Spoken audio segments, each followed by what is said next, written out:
אוקיי, ערב טוב לכולן. מוזמנות לכתוב לי ב-Q&A, שאני אוכל ככה לראות שאתן איתי. יופי, בנות ממשיכות להצטרף, מהמם. אנחנו מתחילות היום שיעור מאוד מאוד חשוב, אה, שיעור הוא בעצם גם מהווה הכנה לעבודה של החודש. שלום לכל מי ששולחת לי יד. אה, החודש הזה הוא חודש מאוד מיוחד, חודש אדר. הנה אני רואה ב-Q&A, אני פותחת, ערב טוב, היי היי, היי לכולן, מהממות.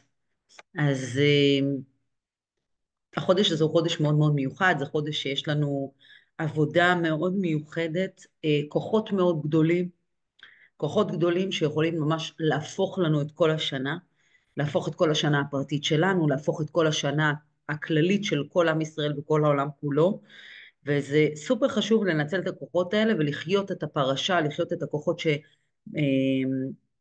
שבעצם יורדים עלינו כל שבוע.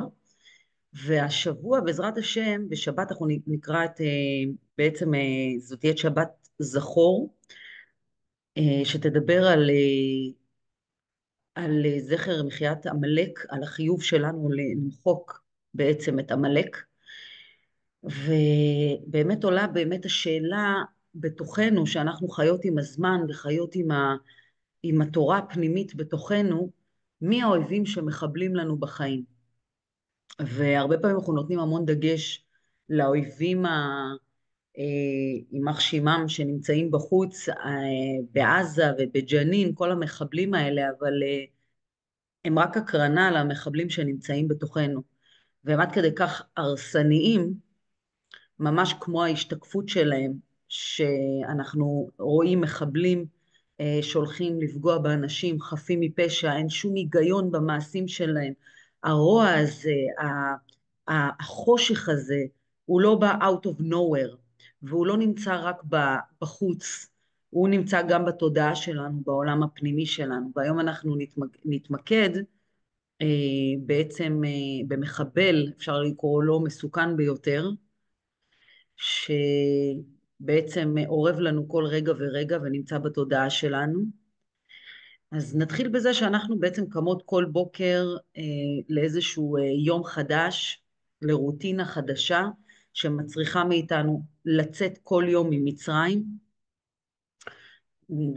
ואת זה אנחנו לומדים מחז"ל, בכל דור ודור חייב אדם לראות עצמו כאילו הוא יוצא ממצרים, וזו עבודה יומיומית של יציאה מהמיצרים, מהמחשבות שמכניסות אותי למיצרים, לשליליות, משגרת החיים המשעממת, מהמובן מאליו, שהרבה מאיתנו בעצם נכנסות אליו בלי כוונה ולוקחות את הדברים כמובן מאליו, ואז הרבה פעמים איזשהו מקרה מזעזע פתאום מרעיד אותנו, ואנחנו פתאום יואו תודה תודה, אבל מהר מאוד זה חוזר לרוטינה ולמובן מאליו, או איזושהי תחושה שזה לא משנה מה שאני אפעל, אני באמת לא יכולה להשתנות, זה אני, החיים שלי כאלה, מין כזאת קרירות כזאת, שבעצם אומרת לנו כל בוקר מחדש, שאנחנו צריכות להתעורר לעבודה הפנימית שצריכה לשחרר אותנו מהתודעה של העבד, מהמקום הזה שאני מרגישה אוף,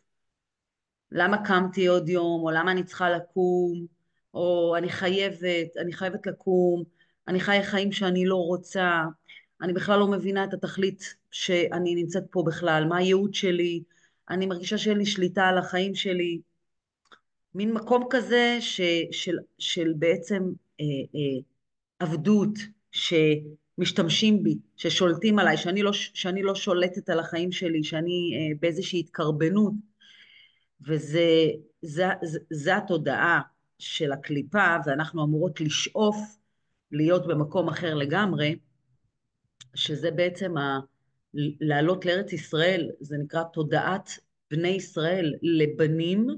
מה זה בני ישראל? לבנים שפונים ישירות לקל, ישר כל, ישראל, וזו עבודה שבעצם מצמיחה הסתכלות שונה על המציאות, זה לקום בבוקר, כמו שאתן הולכות לקום מחר בבוקר בעזרת השם, בראייה אחרת לגמרי, בווייב אחר לגמרי, זה לא להתפעל ממה שהעולם מראה לי.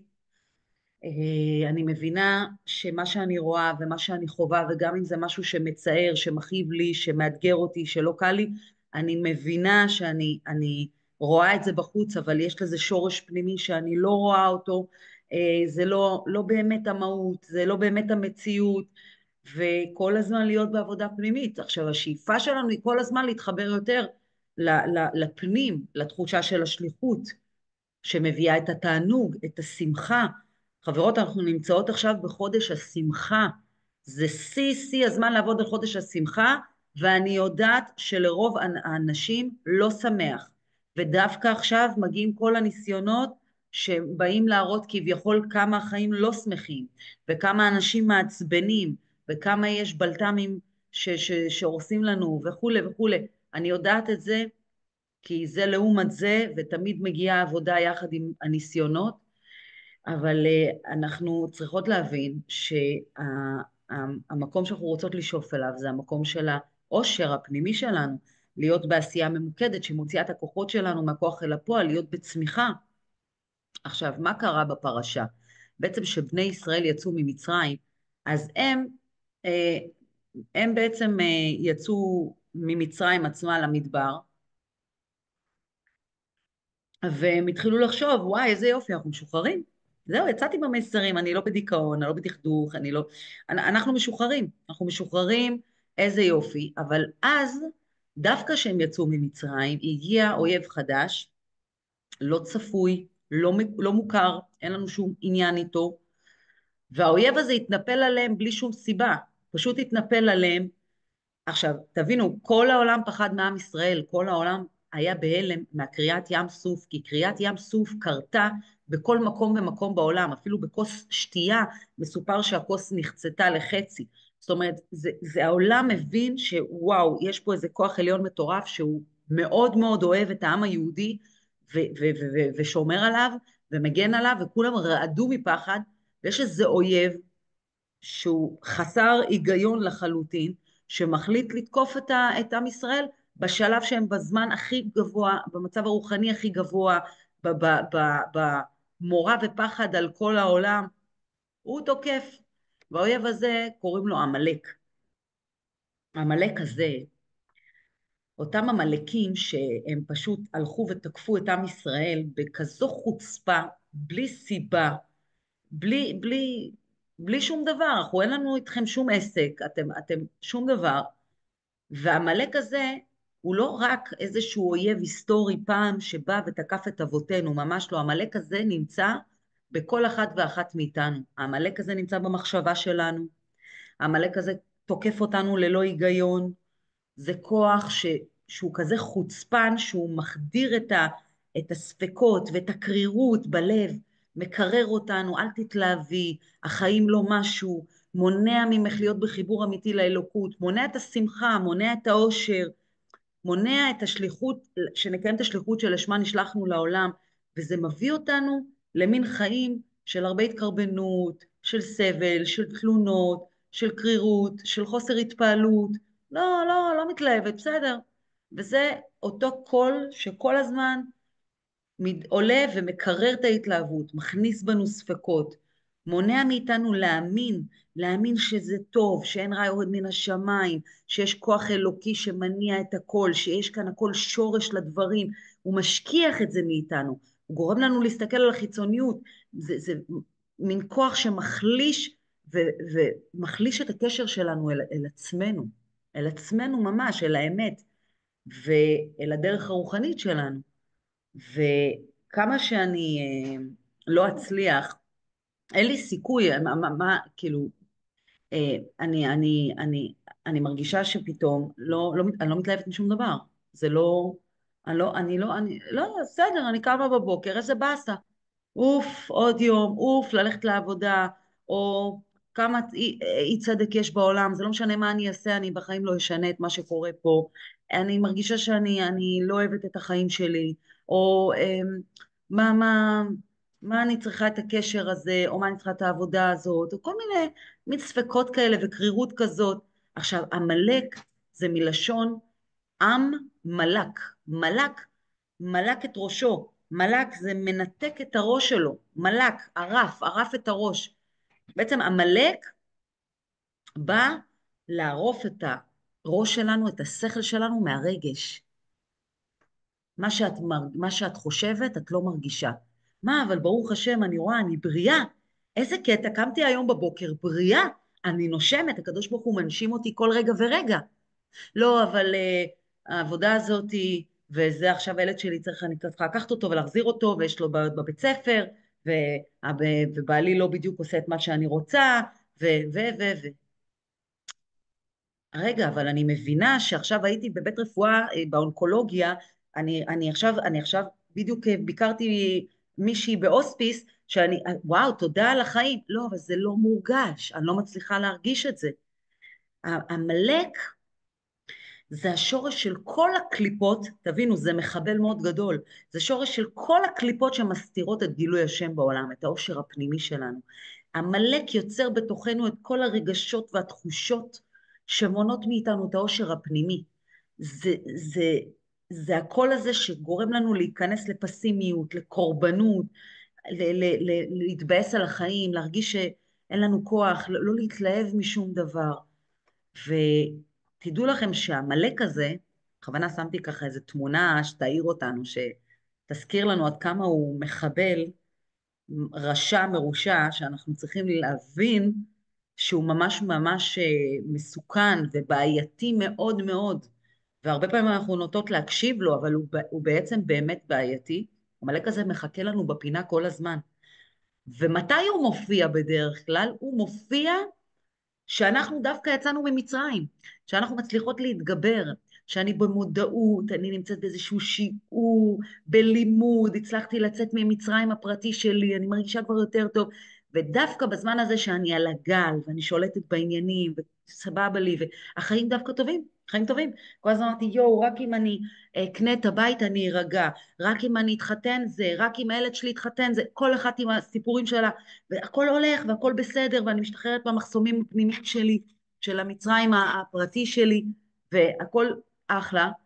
ואז הוא מגיע עם כל החוצפה שלו, מגיע עם כל החוצפה שלו, והוא מנסה, הוא לא מנסה, הוא מקרר, הוא מנסה, הוא מקרר כי אנחנו מקשיבות לו, לקרר אותנו, להוריד לנו את האוויר, אל תתלהבי, יש לך פה עוד הרבה צרות, נכון שהתחתנת, נכון שקנית בית, נכון שאת בריאה, כן, כן, נכון, אבל, האבל הזה, בואי תקשיבי, יש לך חתיכת צרות בחיים, החיים שלך לא להיט בכלל, ולכן התורה באה ומזהירה אותנו, בעזרת השם תהיה הקלטה, הקלטתי, כן, בהתחלה, זכרתי להקליט, התורה באה ומזהירה אותנו, ואומרת לך, תקשיבי, את, אל תחשבי לרגע שאת בפסגה. אין דבר כזה, אנחנו כל הזמן בדרך כאן. את לא הגעת לאברסט, וגם אם הגעת לאברסט, יש לך עוד אברסט. זה לא שם. אל תחשבי שאת משוחררת מכל המחסומים, ושום דבר לא יכול להפתיע אותך. ובאמת היום אני רואה הרבה פרסומות שמבטיחים לאנשים, טה-טה-טה, תגיע, זה, הכל. אנחנו כאן במסע, אנחנו כאן במסע, אנחנו בדרך, אנחנו כאן בדרך של המדבר, במ"ב מסעות לכיוון ארץ ישראל, ואנחנו צריכות לדעת שאנחנו עדיין בדרך, ועדיין לא הגעתי בשלמות ליעד שאני מכוונת אליו, כמו שבני ישראל היו בדרך במדבר לארץ מצרים, שעמלק תקף אותם, ולמה אני עדיין לא בארץ ישראל? כי עדיין אין גאולה אמיתית ושלמה. אומנם אנחנו בעידן הגאולה, אנחנו כבר חוות את הגאולה. מי שעושה תהליכים פנימיים עם עצמה, אני חווה מלא נשים שחוות גאולה, ממש, חיות גאולה. אבל עדיין זה לא במאה. אנחנו עדיין לא 100% ברצון האלוקי. עדיין אנחנו לא בגאולה הסופית והשלמה. ולכן אני צריכה לדעת ולהיות מודעת שיש כאן מחבל, אויב, אכזרי, בתוכי, שאורב לי כל יום בדרך, ולאויב הזה קוראים עמלק. וגם אם אני מתחילה את היום בתודעה גבוהה, שזה כבר נקודת פתיחה טובה, וזה מצוין ולשם צריך לשאוף, אבל גם אם אני מרגישה שאני מצליחה לצאת ממצרים, ואני באורות, ואני הולכת ומדברת עם חברות שלי, ואני אומרת להן, שמי, שמעתי בשיעור ככה, ועשיתי ככה, ושמי, זה עובד לי, והמציאות שלי משתנה, מהמם, כן? אנחנו צריכות להיות שם. ואני מרגישה שיצאתי ממיצרים, יצאתי מחרדות, הייתה לי תקופה של דכדוך, או שעכשיו תוקפת אותי תקופה של כאב, של דכדוך, ואני יודעת לתחום אותה, אני יודעת להתנהל מולה, אבל, אבל אני יודעת לדבר אל עצמי, אני יודעת לרפא את עצמי, אני לומדת, אני מתקדמת, אני מהמם, אני לא מתפעלת מהלחצים שסביבי. עם כל זה, כי הרבה פעמים נשים מאוד מופתעות, באות אומרות לי, לא, אני לא מאמינה שזה קרה לי. לא, לא יכול להיות. וממש בהאשמה עצמית, למה אני מרגישה ככה, למה... לא, עם כל זה את חייבת לזכור שאת עדיין אנחנו לא נכנסנו עדיין לארץ ישראל. אנחנו מתהלכות במדבר עם עקרבים ונחשים, וזה אומר שאנחנו לא חסינות ממתקפה של עמלק, ממתקפה של מחשבות שבאות להוריד אותי, ובעצם כל רגע ורגע עמלק רוצה לתקוף אותי. ולא סתם הדרך לארץ ישראל היא כתוב עליה לעלות לארץ ישראל. אני עושה עלייה, שמתם לב, ארץ ישראל זה לא המקום הגיאוגרפי הכי גבוה בעולם. למה כל הזמן אומרים לעלות לארץ ישראל? כי ארץ ישראל מסמלת עבורנו תודעה גבוהה. כתוב, אעלה אתכם מעניי מצרים אל ארץ טובה ורחבה. אני מעלה אתכם מהעניות של ארץ מצרים. איזה עניות? אין עני אלא בדעת. עניות בדעת. מצרים מסמלת לנו את התודעה הענייה. עניי מצרים זה התודעה הישרדותית. אני אשמור כי אין לי, לא יהיה לי, ייקחו לי, אני בצמצום, אני לא שולטת בחיים שלי, אני נשלטת, אני בהתקרבנות, שולטים בי, משתמשים בי, כל הזמן רוצים לפגוע בי, כל הזמן תחושות לא טובות, מחשבות לא טובות. זה מצרים. ועכשיו תבינו, מצרים נמצא בתוכנו. ומה באים ואומרים לנו? אל ארץ טובה ורחבה, ככה קוראים לארץ ישראל, ארץ טובה ורחבה, הרחבת הדעת. את צריכה ללכת לכיוון הרחבת הדעת, כל הזמן להרחיב לך את הדעת, וזה יכולת להגיע להבין את המציאות בצורה אחרת, להפנים את מה שאני לומדת לאט לאט, להטמיע את זה, ולהבין שכל מה שאני רואה זה בעצם מתחולל בי בתוך העולם הפנימי שלי. זה היכולת להבין שאני יכולה לשנות את המציאות שמוקרנת לי, שהמציאות שמוקרנת לי היא אך ורק תוצאה של העולם הפנימי שלי, של מה שמתחולל בי בתוכי, של המחשבות שלי. כן, אני נשאלת כאן, כשאת אומרת שיש נשים שחוות גאולה, למה את מתכוונת? הגאולה היא גאולה פנימית. וגם הרבי מלובביץ' אמר שהגאולה כבר כאן ונותר רק לפקוח את העיניים. מה זה לפקוח את העיניים? זה שיעור שלם צריך לעשות על זה, אבל מה זה לפקוח את העיניים? לפקוח את העיניים זה לא העיניים הגשמיות שלנו, הן פקוחות, זה העיניים התודעתיות שלנו, זה העיניים הרוחניות שלנו, זה לתרגל לראות את המעבר, זה לתרגל להיות ברגישות, בקולטנים רגישים למסרים, זה לתרגל את מה שאנחנו לומדות בשדה המאוחד, את שפת הבריאה, את ההבנה מה הקדוש ברוך הוא מדבר אליי דרך הסיטואציות שאני חווה, דרך הכאבים שעוברים עליי. אז מה אני אמורה לשנות? מה אני אמורה לשנות בי? אה, ללמוד מזה? מה אני אמורה לתת לעולם מתוך זה? ושאני חיה ב100% אחריות ועושה את העבודה הפנימית שלי, אני חיה גאולה. אני חיה גאולה כי אני משוחררת מהתלות שלי באחרים. השמחה שלי לא תלויה אם ייתנו לי או לא ייתנו לי. האושר שלי לא תלוי אם יהיה לי או לא יהיה לי. וזה הכיוון שכל הזמן אנחנו, במסע הזה שאנחנו נמצאות כאן בעולם, הוא הכיוון של לעלות לארץ ישראל, ארץ טובה ורחבה, להרחיב את הדעת, כדי שנוכל לעשות באמת שינוי אמיתי. אז באמת אני רוצה היום ככה לעשות לכם איזה תרגיל קצר, שכל אחת תתבונן עם עצמה, אתם יכולות לקחת דף ועט או לכתוב לכם בפלאפון, אה, ממש ככה לזהות את העמלק הפנימי שבתוכנו. אז כל אחת, ואני אשמח מאוד אם היא תכתוב לי ב-Q&A עוד יותר טוב, תשאלי את עצמך, איפה אני מזהה את העמלק בחיים שלי? איפה העמלק צץ בחיים שלי? איך העמלק מתבטא בתוכי? איך? ובאיזה תחומים יש לי, איפה אני מזהה בתוכי ספקות? איפה אני מזהה בתוכי תחושה של חוסר חשק? של הימנעות, של חוסר משמעות, של אין לי כוח, של תחושה שאני לא מסוגלת, לא בא לי. איפה העמלק נמצא בתוכך? הוא מתוחכם, הוא גם לא בא אלייך, הוא בא אלייך בצורה מאוד מתוחכמת, הוא לא יגיד לך, אל תעשי את זה. הוא יביא לך הרבה סיבות למה לא. או אל תתלהבי מזה, הוא יביא לך הרבה סיבות.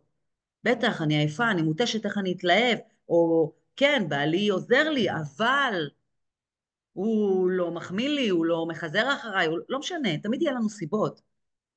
כן, יש לי אימא שמאוד עוזרת לי, אבל החיים שלי מאוד קשים. זה תמיד יגיע עם האבל הזה.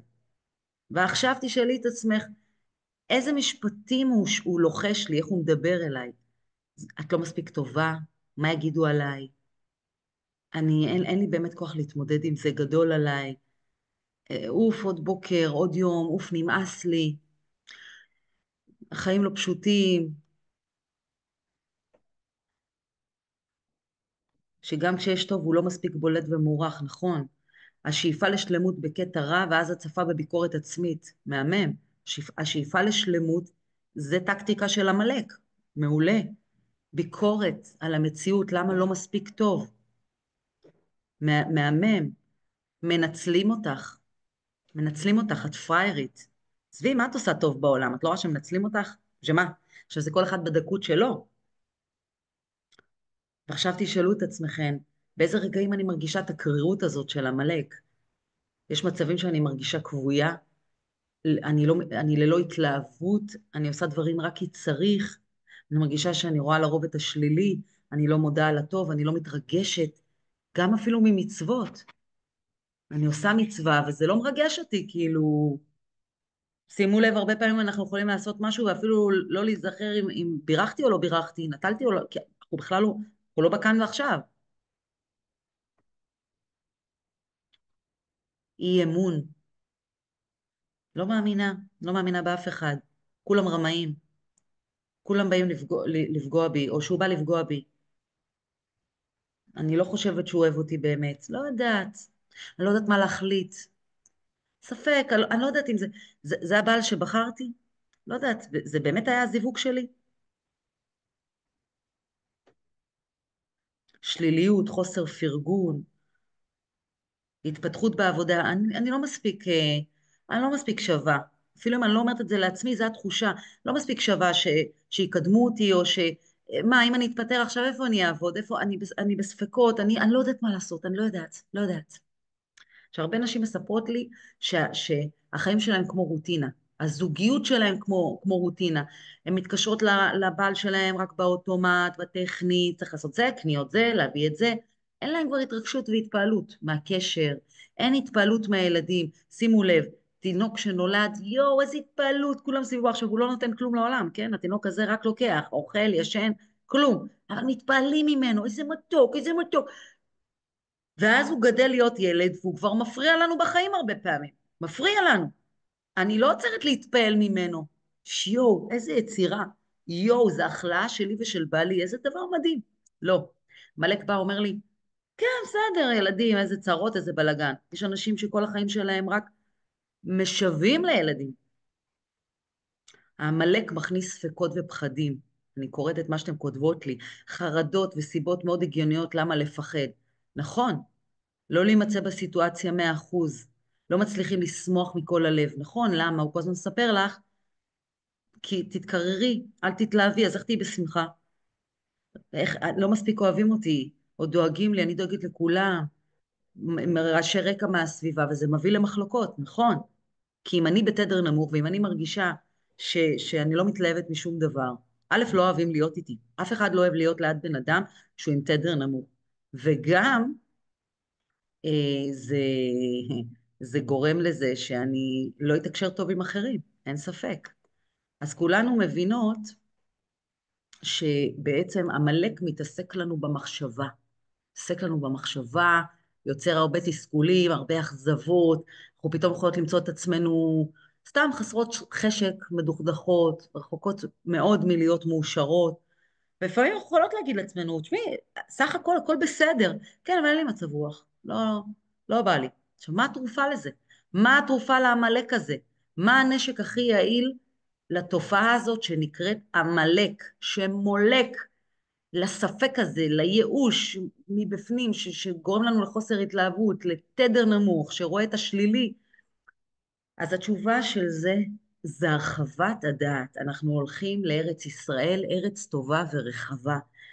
התורה מלמדת אותנו, תרחיבי את הדעת שלך, לכי לכיוון הרחבת הדעת, ככל שהדעת שלנו יותר רחבה, המשוחררת יותר ממה שמצמצם אותה, אנחנו יותר ויותר חסינות מהמתקפה של עמלק, וזו נקראת בשפת השדה המאוחד, אה, תודעת אין עוד מלבדו. אנחנו חוזרות כל הזמן לתודעת האין עוד מלבדו.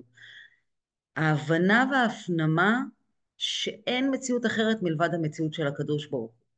אין מציאות אחרת, אין עוד מלבדו. כשאנחנו מתבוננות באחדות השם, חכמים ומקובלים מלמדים אותנו במאמרים מאוד מאוד עמוקים. גם האדמו"ר הזקן בעל התניא מביא את זה במאמר על זכור, על מחיית עמלק בתורה אור, מאמר מאוד עמוק.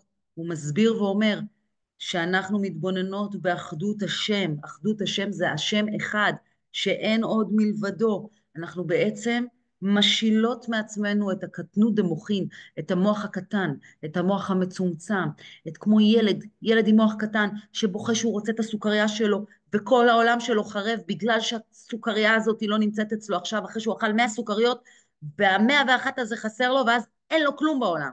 אין לו כלום, זה נקרא קטנות דמוחין. כל ההתעסקות עם הפרטים שאנחנו בעצם נמאס לנו וקשה לנו, ובזוגיות בעלי לא מדבר איתי מספיק, אז הוא אחראי לאושר שלי. אם הוא היה מדבר איתי אני הייתי מאושרת, או בעבודה, אם היו מעריכים אותי, היו מקדמים אותי, אני הייתי מאושרת, אני הייתי מרגישה טוב עם עצמי. ושאנחנו, זה נקרא להיות בתודעת עבד, בתודעה של הפרטים של העולם. אבל שאנחנו עולות לתודעת אין עוד מלבדו, אנחנו בעצם יוצאות מהרצון הנמוך שמנהל אותנו, יוצאות בהתעסקות עם הפרטים וההתפעלות מהפרטים, זה וזה, זה אמר לי, זה קרה לי, ואנחנו נמצאות ברצון גבוה לטובתנו העליונה, וזו העבודה של הדור שלנו. תדעו לכם שזו העבודה של הדור שלנו. זו הדרך לצאת לגאולה אמיתית, לגאולה פרטית. זו הדרך לחוות גן עדן ממש. ולכן חכמינו זיכרונם לברכה באים ואומרים לנו במסכת ברכות, כל המעריך באחד. שאנחנו אומרות שמע ישראל השם אלוקינו השם אחד, עכשיו הרבה שחזרו מהשבי, שמענו אותם שהם התחילו להגיד שמע ישראל אדוני אלוהינו אדוני אחד. כל המעריך באחד. מה זה מעריך באחד? להעריך במילה אחד, שאנחנו אומרות אחד, אז אנחנו אומרות א', אחד, אחד, א', אלופו של עולם. ח' זה 7 רקעים, וארץ זה 8, ח' בגימטריה זה 8. ד' זה בגימטריה 4, 4 רוחות השמיים. זאת אומרת שבכל הרקיעים, בכל העולמות, בכל ד' הרוחות, יש רק את אלופו של עולם. אין עוד מלבדו. יש רק מציאות אחת, שזה האנרגיה האלוקית, האין עוד מלבדו, הקדוש ברוך הוא. אין עוד מלבדו. אבל זה לעומת זה, ברא הקדוש ברוך הוא, ולעומת האור הגדול אין עוד מלבדו, אז באמת בא הקדוש ברוך הוא ואומר אין עוד מלבדו, אבל בתוך המטריקס הזה, בתוך המשחק הזה שאנחנו נמצאות כאן בעולם, עמלק הוא החושך שבא כנגד, שבא להגיד אין עוד מלבדי, לא אין עוד מלבדו. זה הקליפות, זה השורש הקליפות שמנגדות לקדוש ברוך הוא. זה בא להגיד לנו, אל תתמסרי לאין עוד מלבדו. העולם הזה הוא כזה מוחשי, והעמלק בא ואומר, תתפעלי מהעולם הזה. תתפעלי לא בקטע טוב, אל תתרגשי מהטוב. תהיי מאוימת מכל החוסרים, ומכל אמר לי או לא אמר לי, עשה לי או לא עשה לי. מההתעסקות הזאת תתייאשי, תתקררי, תהיי בספקות, לא תדעי. זה טוב או לא טוב, אבל שאת באין עוד מלבדו, את מבינה שהכל לטובה, שאין רע יורד מן השמיים, זה ברור לך, אין לך ספקות, אין לך ספקות. עמלק בא לקרר לך את ההתלהבות, בא לקרר לך את האמונה, בא להכניס בך ספקות. אל תבצעי את השליחות שלך, תלכי אחרי מה שהעולם הזה מראה לך, תדאגי, תפחדי, תכנסי לחרדות, וזה הספק שמחליש לנו את הקשר עם עצמנו, את הקשר עם הזוגיות, את הקשר שלנו עם אנשים, את העבודה הרוחנית שלנו כאן בעולם. הקול הזה שאומר, את לא תצליחי, אין לך סיכוי, תראי כמה אי צדק יש בעולם, מי אמר לך שזה בכלל יעזור, עזבי, מה יצא לך מזה שוויתרת? עמלק זו קליפה כזו קשה, שזה נקרא העורף של הקליפה. נכון, עם ישראל נקרא עם קשה עורף, אז כולם חושבים שעם קשה עורף זה כאילו לא מחמאה, זה עקשנים, עם קשה עורף.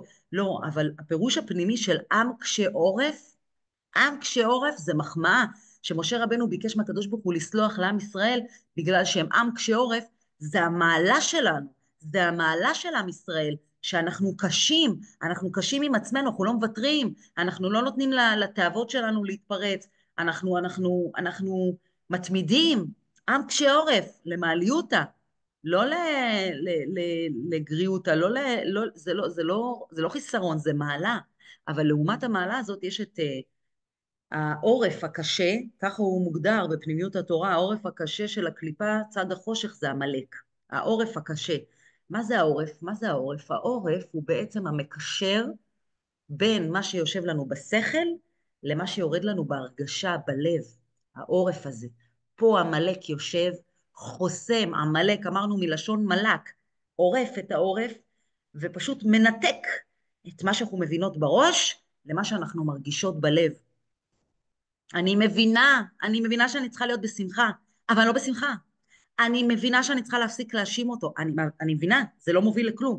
אני מבינה שאני מתרגזת, מתסכלת, כלום לא קורה. אני מבינה שהוא באמת אוהב אותי, אבל כל פעם אם הוא לא יחמיא לי, אני עוד הפעם ארגיש שלא אכפת לו ממני. זאת אומרת, אני לא מצליחה להשליט את מה שאני מבינה למה שאני מרגישה. ואז כמובן אני בתדר של התקרבנות. עכשיו, הראש יודע, את טובה, הראש יודע, הוא אוהב אותך, הראש יודע, החיים שלך טובים, הראש יודע, את בריאה. ואני לומדת, אני מבינה מה טוב, מה לא טוב, אז מה ההיגיון לא להקשיב לשכל? אני יודעת מה אני צריכה להרגיש. אבל מה אמרנו בתחילת השיעור? שלעמלק אין שום היגיון. כמו המחבלים ממח שימם שאין להם שום היגיון במה שהם עושים. הם יודעים שיהרגו אותם אחרי שנייה, אבל הם הולכים, מתאבדים. אין היגיון. עמלק אין היגיון. עמלק אין לו היגיון. הוא יעשה הכל שאת לא תרגישי את מה שאת יודעת. הוא יעשה את הכל שאת תרגישי חסרה ומיואשת, למרות שהחיים שלך הם מלאים. למרות שהחיים שלך הם יפים. למרות שהחיים הם באמת אור אלוקי אחד גדול. זה אותה חוצפה שהמלאק בא להילחם מול עם ישראל, אחרי כל הניסים שנעשו לעם ישראל, וגם בלי שום סיבה, כן? זה החוצפה של המלאק הזה, זה החוצפה של הקליפה הזאת, שהחיים הם כל כך כל כך טובים, והקדוש ברוך הוא כל כך אוהב כל אחד, בן קטן, שנולד לו לעת זקנותו, כלשון הבעל שם טוב הקדוש, שעם כל זה הוא בא ומספר לך כמה החיים שלך לא טובים. כמה חסר לך, כמה לא טוב לך, כמה את צריכה להיות בעצבות ובאכזבה, ולמרות שזה לא מקדם אותך בכלל, ואת מבינה שאת בעצבות, או את בתלונות, את כל הזמן מתלוננת ומתלוננת, זה רק מרחיק אותך מבעלך או מאנשים, או שזה רק מזמן לך לחיים עוד יותר צרות ובלגן, ואת עדיין ממשיכה לעשות את זה. זה הרוטינה של עמלק, שהוא יושב שמה, וקודח את הסיפור שלו. עכשיו, מה הדרך להצליח במלחמה של עמלק? כי כל עוד אני נמצאת במלחמה הישרדותית בחיים, אני רבה עם עצמי, לא להיות בעצבות, לא להיות בקורבנות, אני כל הזמן נמצאת באיזשהו מקום של תתגברי, תהי בשמחה, תתגברי, במלחמה כזאת, כמו הישרדות. אני קמה בבוקר ואני כל הזמן במלחמה עם עצמי, כל הזמן במלחמה, כי אני מתפעלת מהעולם, אני מתפעלת ממה, הנה זו אמרה לי, זה עשה לי, זה קרה לי, ובמצב הזה אני לא יכולה להיות מול עמלק. בפנימיות התורה מוסבר שהקדוש ברוך הוא מטפל בעמלק, מרחם עלינו, אבל אני לא באמת יכולה למחוק אותו. ומה הקדוש ברוך הוא בא ואומר לנו? תקשיבו, אתם צריכים למחוק את עמלק, זו עבודה שלכם, אתם צריכים לסיים עם העבודה הזאת. את צריכה למחוק את עמלק, אני לא יכול למחוק, אני יכול, אני לא רוצה, זה לא העבודה שלי. וגם התורה מספרת לנו שהכיסא והשם של הקדוש ברוך הוא לא יכולים להיות שלמים עד שהעמלק יימחק. זאת אומרת שגם הקדוש ברוך הוא בעצמו חסר עד שאנחנו נמחוק את הקליפה הזאת בתוכנו.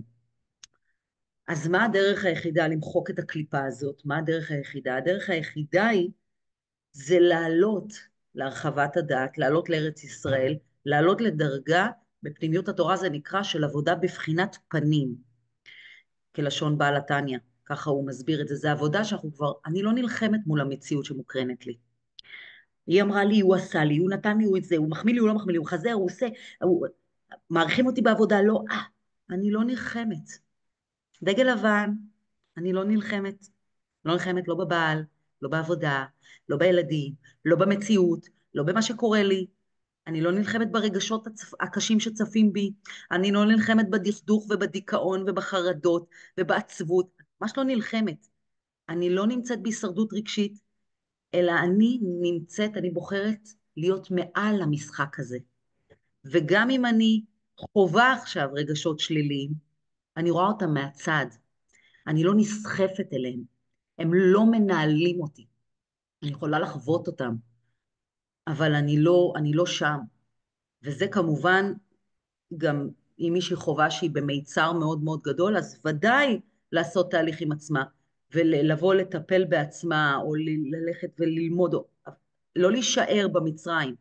אבל גם אם יצאתי ממצרים, יש לי עדיין את העמלק הזה, שכל הזמן אני צריכה להזכיר לעצמי להיות מעל המשחק הזה.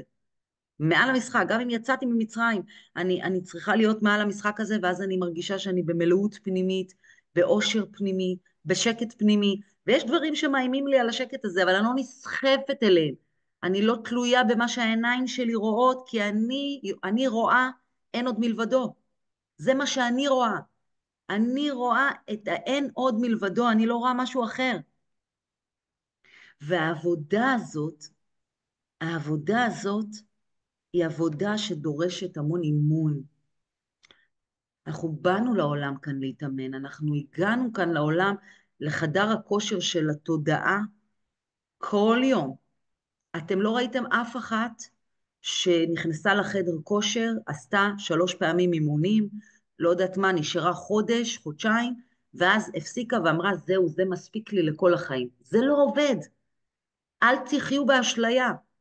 ההתקדמות היא צריכה להיות כל הזמן. כשאנחנו הולכות במדבר לכיוון ארץ ישראל, אנחנו צועדות עד שאנחנו מגיעות לארץ ישראל. אנחנו לא יושבות ומחכות ואומרות, ארץ ישראל תבוא אלינו. מה שהרבה אנשים טועים, ואומרים, מה קורה? אני מחכה למשיח. משיח יבוא לפתור לי את כל הבעיות, אני מחכה למשיח. אנחנו גם מחכים למשיח, אבל אנחנו פועלים להביא את המשיח. והפעולה להביא את המשיח, הפעולה להביא את הגאולה החיצונית, היא קודם כל בגאולה פנימית.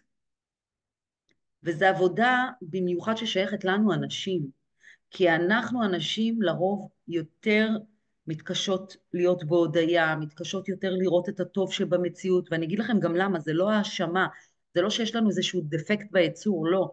כי אנחנו אנשים, אנחנו מתעסקות יותר בפרטים של החיים. אנחנו יותר זוכרות דברים, מתקתקות דברים, נמצאות עם הילדים, עם הזה, הראש שלנו עובד על פרטים, בינה יתרה ניתנה לאישה. אנחנו כל הזמן בהתעסקות עם הפרטים של העולם, ולכן לנו יותר קל להישאב לפרטים של העולם. וככל שאנחנו יותר עמוק בתוך המשחק של העולם, אז האתגר הוא יותר גדול להיות מעל המשחק הזה, כי זה מאוד מוחשי וזה מאוד סוחף. אז לעשות את זה ולבשל את זה ולהיות עם הילדים, לקחת אותו לחוג, טה-טה-טה-טה-טה-טה. קשה מאוד לצאת. אז קודם כל נכון שצריך גם לשנות קצב. נשים היום נמצאות בקצב שלא מתאים להן. אנחנו לומדות את זה בהרחבה בקורסים על האנרגיה הנקבית שלנו, כמה אנחנו צריכות לדעת להיות באיזון במקום הזה, כי את לא יכולה לצפות מעצמך להיות בטרפת, ולהיות מחוברת לתודעת העין עוד מלבדו, זה לא עובד. אז קודם כל השבוע אנחנו מקבלות כוח מאוד מאוד גדול למחוק את המלאק הפנימי שבנו, וצריך להשתמש בכוח הזה, זה כוח שבעצם, זה עבודה שאנחנו עושות אותה, אנחנו בעצם משפיעות על כל השנה. ויש לנו פתחים קוסמיים כל שבוע, שנותנים לנו את האפשרות לקחת את הכוחות האלו ולהמשיך אותם לחיים, לפריים של החיים שלנו. אז צריך לנצל את זה בכל הכוח, בלי שיפוטיות, בלי היסטריה, בלי שום כלום. אני ממליצה לכם לראות שוב את השיעור הזה, אני אעלה אותו כמה שיותר מהר ליוטיוב, אני אשלח את ההקלטה של השיעור.